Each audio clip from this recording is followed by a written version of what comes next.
Hello, you amazing little marketing bees. You're tuned in to episode 50 of the Marketing Buzzword Podcast.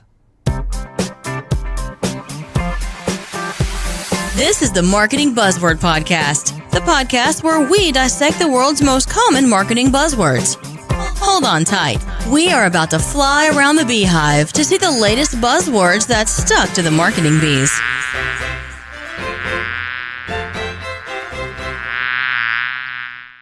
Hello, welcome to the bite-sized section of the Marketing Buzzword Podcast and project, aptly named Bitesize Buzzword. I'm Ben Roberts, and in these bite-sized snackable episodes, I'm going to help you to dive deeper into what a specific marketing buzzword actually means, help you decide whether it is or isn't important for your business, and if it is, how you can actually incorporate that buzzword into your marketing strategy. Now, this week, we're going to look at the marketing buzzword Guerrilla Marketing. And this is something that I love and I'm really, really passionate about. And actually, it's annoyed me that it's taken me so long to actually think about talking about this.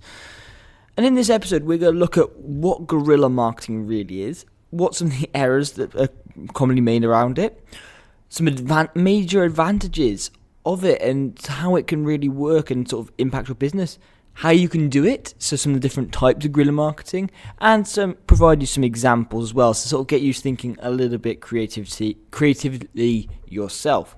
So, what is guerrilla marketing?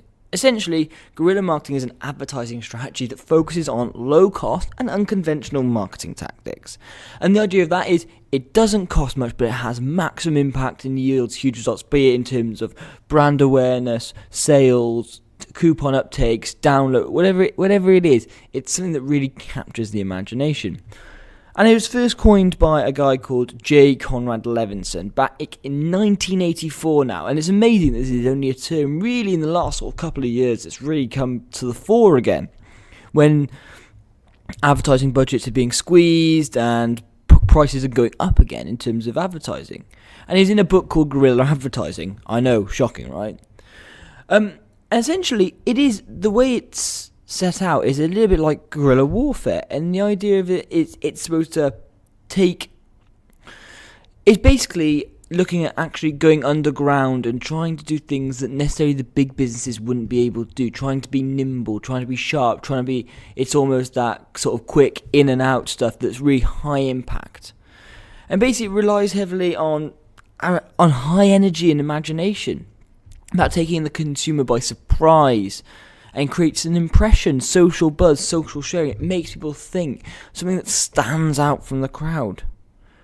And basically it was aimed at businesses with small budgets, but it actually isn't just that. Big business can do it too, because obviously if you've got a big budget you can have more potential.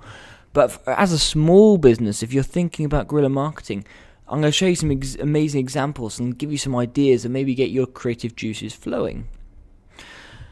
And one thing to think about when you think about maybe you want to do some more guerrilla marketing is you shouldn't fixate on the process. There isn't a one-size-fits-all. There aren't particularly best practices. There isn't a real rule structure around it. The focus is on the consumers and just really standing out to them, making them feel special, making them feel intrigued, excited, something that really creates a resonance with your brand. So don't be constrained. Think about yourself constrained to normal mediums. Try and do something a little bit different. Now, what are some of the errors? I think there's only a small number of errors I can see with guerrilla marketing. And the first one is just lack of creativity and imagination. Don't be afraid to go bold. Don't be afraid to push boundaries in your industry a little bit more. Yes, be on the safe side of the law. But you've got to be if you've got a creative mind, then it's an amazing way of capturing people's attention. Where it is done badly is there's a great example that I've seen floated around on the interwebs about a bomb scare that gripped Boston, and it was done by the marketing team of a company called Aqua Teen Hunger Force. And basically they installed flashing LED boards, and unfortunately it resembled the shapes of bomb detonation devices. And again, think about with the Boston Marathon bombings and stuff, especially in that environment, it's not the right one. So you do have to do a little bit of thinking and making sure that the timing is right. But the limit really is your imagination. As long as you're actually thinking about some other things, okay, is the timing right? Are the people, is the location right? Thinking about, is your marketing campaign going to impact upon anything negative, any negative sentiments? Then you do need to think about these things. You can't just go necessarily on a whim, but you can be quite bold, and I'll explain some of these later. Now, the way to look at it as well is, as a small startup, because you haven't necessarily put a huge amount of investment in it, and if it doesn't take off, actually you don't necessarily lose a huge amount. If people don't notice your guerrilla marketing campaign, the chances are you're probably not going to get much publicity anyway. So actually, really, you don't fail too big, unless you fail like the Boston one, you put something and it goes really badly. But if you do something and it just doesn't get noticed, no, actually, that is not necessarily a bad thing, because you haven't invested too much time. You've only invested creativity, particularly, and a small amount of budget. So you don't have to necessarily worry about a massive backlash on some of this guerrilla stuff. Actually, if it is a bit amateurish and you do sort of that doesn't really pick up the traction, you learn a heck of a lot and you don't lose out a lot. And some of the main advantages of potentially putting in a guerrilla marketing strategy is that it's low cost. It really it appeals to businesses of all sizes. And tactic is not designed for all sorts of goods and services. It's really more for edgy products. And if you've got something that's a bit more edgy, something that you think can stand out, if your industry is boring, think about using some sort of guerrilla marketing to help yourself stand out. Because in a world where it's so muddy and noisy, and we talk about this with content and engaging content, if you're not standing out, if you're doing the same things as everyone else, you're becoming vanilla, you're becoming bland, you don't stand out, you don't get any more headway. This is an amazing way of being able to stand out in a boring industry. Timing needs to be right. We talked about the Boston example. If there is something that I'm going to share another example now before we get into the ones, is of people putting offers and special things next to people's parking tickets. So when someone's got a parking ticket, it's such a negative thing, like, I don't want to pay this, why have I got this? But then you put like a special, you had a bit of a naff day because you've had a parking ticket, but look, we'll give you this special offer because you've had a naff day, here's something special to write your day. That is something that people appreciate, because you're saying like, oh look, I've got a bad day, I could use a little pick-me-up. So again, if you sold, some sweet treats or something like that, it's an amazing way of being able to capture people in a moment where they're like, I'm really angry. Oh, actually, look, maybe this will help solve your needs. Now, there are sort of, from the way I've been looking at things, and some of the research I've done, the people I've spoke to, there seems to be sort of 4 key areas to guerrilla marketing, if we break it down a little bit further. Now, one you'd call in there is ambush marketing, and some people call it stealth marketing. I'm indifferent to which. I quite like ambush marketing. And the idea is almost like it's piggybacking on top of someone else's advertising. And yes, it's something that may not always be seen as being right, but there are some amazing examples of companies that have done this.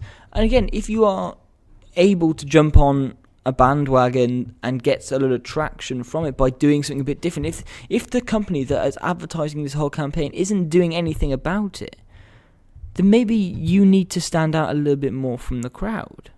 Now, this is something I think that is really important. It's something that you need to do very carefully, but it is a great way of being able to reach a large audience with a guerrilla tactic.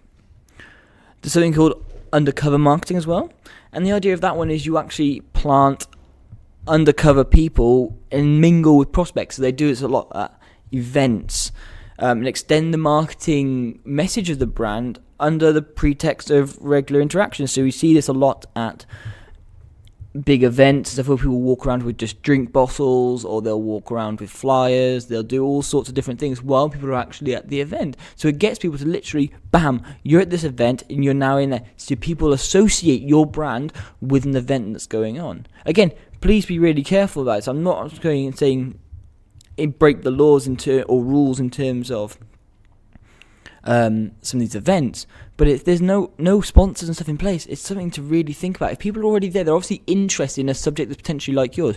So for example, if you were heavily involved in the music scene, and you went to a music concert, and the audience is right there for you.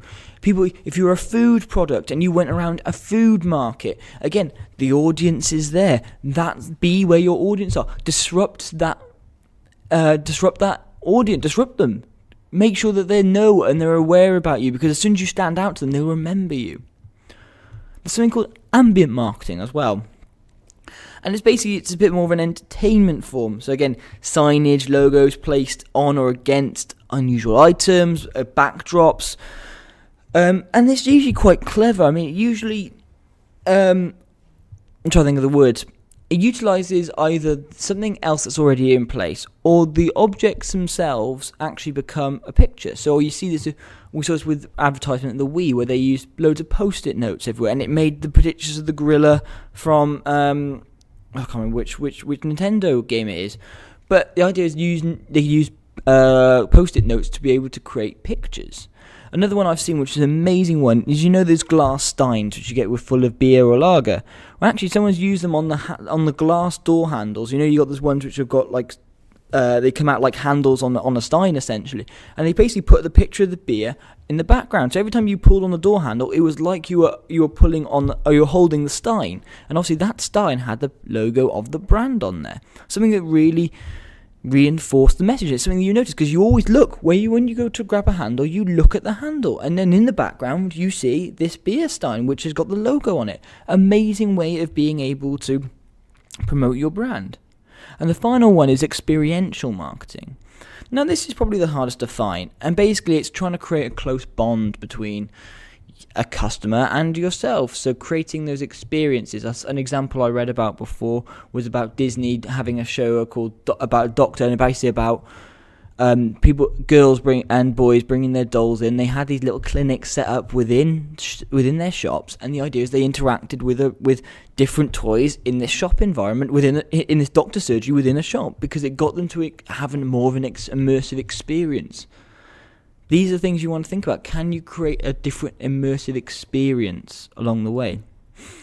Some other examples, sort of to try and sort of get your creative juices flowing and sort of round this off, is that there was a company based out in Cleveland in the United States, and what they did is they were a pizza company, and basically they visited all the houses, and instead of just doing a leaflet drop through the door, they put post-it notes on the front doors of these houses.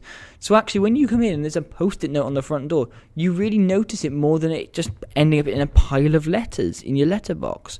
Little things like that helps stand out and create that. A lot of imagination comes from that. It's something a little bit different. It's the same principle, but a little bit different. And they saw like a 30% uptake in the amount of coupons that we used, and that's a huge thing. Just for something for post-it note, changing flyers for post-it notes. UNICEF again, huge organisation, they did something like this as well then, but they set up dirty water drinking machines, which basically you could basically buy bottles of what they've called as dirty water, and it had different illnesses that are associated with the dirty water on them. Something to really sort of capture people's imagination. Duracell, I've seen pictures where they've been on the side of buses, but right near where they've put pictures of torches or flashlights, whatever you want to call them, right by the headlights. So actually, if you looked at the bus from the side on and it had its headlights on, you'd see it was like a torch shining its headlights out. Little things like that really help capture people's attention. This is sort of the benefits of guerrilla marketing. And especially if you are a small business, maybe a medium business, one that's in a boring industry, in a congested industry, think about your customers. Where do they like to be? How can you offer something that's a bit more imaginative? How can you offer some creativity in order to be able to connect with those audience, resonate with those audience, and to get them to remember you? Think about something that's not necessarily going to break laws, but it is going to push the boundaries. Guerrilla marketing has amazing benefits. I think you just need to open up your mind to be able to get the most out of it. Thank you so much for listening. I'll be back on Monday with another guest episode, which I'm really looking forward to sharing with you. And I can't believe we're actually 50 episodes into the Marketing Buzzword Podcast. Absolutely crazy. So we'll be back on Monday with another guest episode. Goodbye. This podcast is part of the You Are the Media Network.